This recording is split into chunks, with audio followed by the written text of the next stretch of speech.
what I could see definitely with women. I've been living long enough to know several different nationalities and statuses of women, quality of women, whether they're married, single moms, entrepreneurs, workforce, all of it, right? So in the space of that, I also noticed that the numbers probably have gone up as well because of security. And again, I'm going to go back on sacrifice, and I'm going to go back on survival, because a lot of times women were married young. The women that were married young did it once. And then after that, we're probably left. When you're married young, you don't come out with, like me, I was married young and divorced young. I didn't come out with child support, alimony, nothing. I didn't go have no family to tell me to go do none of this stuff. I would have never done it, for one, because I don't believe in it. For two, I just wouldn't do it. If you're not compelled, I'm not pushing somebody to step up. Like, that's just my life. That's who I am. No one's going to change that. I don't need no man telling me to go get child support. If he wanted to, he would. So that's how I look at life. So in the space of saying, back when I was young, 20 years ago, and married, no one told me to go get those things. So now, survival, I could see a lot of more women trying to secure themselves financially. And in the workforce, unless you're in this major career where all of my friends have master's degrees, and I'm sorry, I'm an entrepreneur and I make more money than all of them. And they all went to top universities. So it sucks to see that, to know that. These women went to Clemson, UGA, they went to top schools. I got lawyer friends, and they're all struggling every day. They can't go on a trip. They can't just go eat at a dinner because it's Sunday and I'm like, hey, let's go this place. They can't do any of that because they're on a budget. They're financially struggling with the careers they chose after spending the slavery. I call it slavery. Going to university, going to get a job is slavery to me. I'm sorry. That's American dream. I'm good. I'm good on it. Have fun with it. Live your mediocre life, but it's not for everybody. But in the space of where I look at it, it's sad because I see the different perspective. I see a lot of women that just are surviving. And so in that survival, you're really not able to survive. You're really not, especially if you're a mom at all. You're not able to survive with a standard job. Because look at this right here. I go get a job. I'm in Atlanta, Georgia. Minimum wage is $7. Average 2-bedroom apartment in Atlanta. Now I'm only speaking where I'm at. $2,500. $25 an hour is an average job. Okay, cool.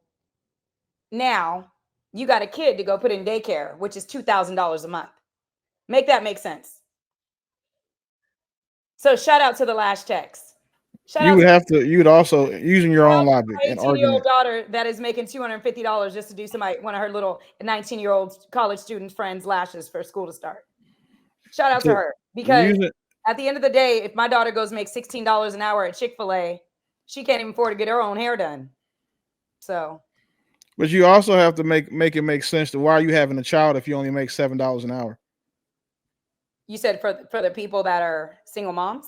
No, in general. Like, I'm just saying, the point is, like, just using your logic and the points you made. Well, women did all the time. That's okay, but then that's why they deserve the outcomes they get. You can't afford a child. You shouldn't have one. So my mom, I'm saying back in your parent, I'm saying back in the day, women were having kids for their husbands in foundations all the time without jobs. When? I don't. My parents were both. Probably not your parents. Well, but my grandma didn't have a lot. Yeah, but you're talking about a different time and a different economy too. Right.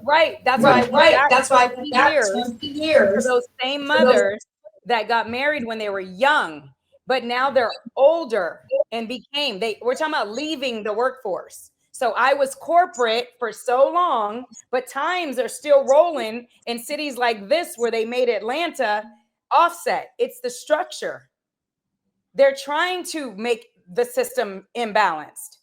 So what I'm saying is the minimum wage is $7 here, but the thing is that you can't live here off of that. I don't think there's anywhere in America where people are leaving the workforce, and Atlanta is the most entrepreneurs because of that reason. People come here to be entrepreneurs from their cities. 7.25. Most states now, you have some states who raise their minimum wage up, but for majority of the states, all of them are. It's not just Atlanta. You're not the only state that has or Georgia. It's not the only state that has a $7 minimum. Here in Kentucky, they do it. A lot of states do. Most states do. There's only a few states that raise their minimum wage above 7. But look, let me answer the question. I'm aware. Let me answer the question. Okay, shout out to you for that. A lot of these ladies, let's be honest, y'all lazy than a motherfucker. And y'all are goddamn insurance detriment to any company, any business. You son of a bitch be ready to call in any day. Got a headache? I don't feel like going to work today, girl. I'm taking off. Man, it's Thursday and they got a big Friday coming in Atlanta. Fuck it, I'm gone, man. I'm taking off. I don't want to go work. I'm calling sick. Man, these heifers would for any goddamn thing. Y'all get a hangnail. Y'all go into the emergency room. You get a cut on your finger, you're going to the emergency room. We already know that you have your your yearly checkup twice a year. We understand that. That's a must. But like now, when you're getting pregnant, every 8 months. You don't even wait the full 6 weeks after you left the last child. You popping another motherfucker out 10 months later. God damn, sit down somewhere. But y'all don't want to do that. Then when you have your first kid, y'all gonna take off anything. Oh, little Johnny got jaundice. I can't go to work. Why? You could go, give him his goddamn medicine and keep him going. But that ain't what y'all doing. Y'all stay at home. I need 9 weeks. Now my 9 weeks turn into a whole 12 months. Then you wonder why your employee looking at you crazy, ready to let your ass go. You know why they are FMLA? Because of women. Not because he hard ankles. A motherfucker going there with a broken leg and he had to drag his ass with a heart attack. He'll go to work because he know I got to come home and pay these goddamn bills.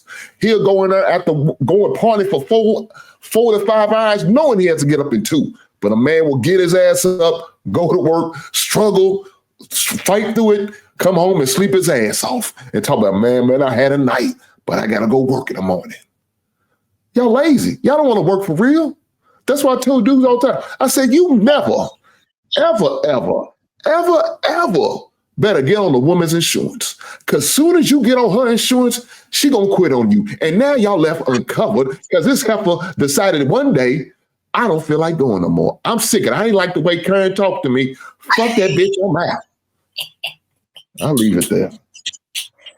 Y'all do realize though, right? Like this isn't a non-issue. Like I know we like to say you talk about it, but the reason why the minimum wage will never change is because it's a non-issue. A little over 1% of Americans live at or only earn the minimum wage. So the other 99% of us make more than that. Therefore, this isn't an issue.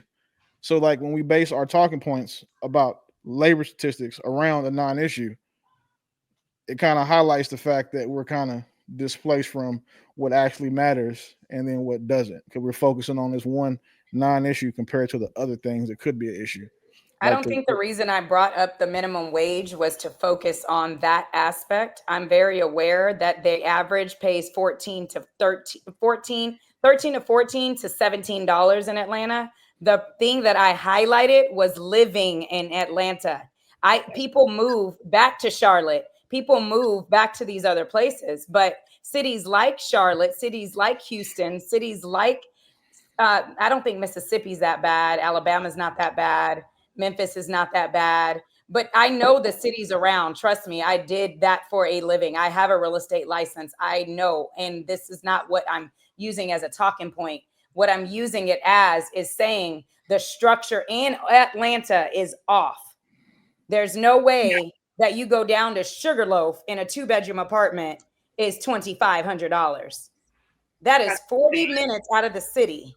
Like, it is bad here. But what I'm saying is the far out. People can't even live without, you got to qualify. You have to make 3 times the rent to qualify to get a place. DJ, do you think getting married would be the solution? Like if Black women had husbands and had a second income, do you think maybe this whole survival base, what we gotta do? Man, look at her. Look at her. Look, you see the way she looked? When you said that word, she looked like from Poltergeist. Let me naked head.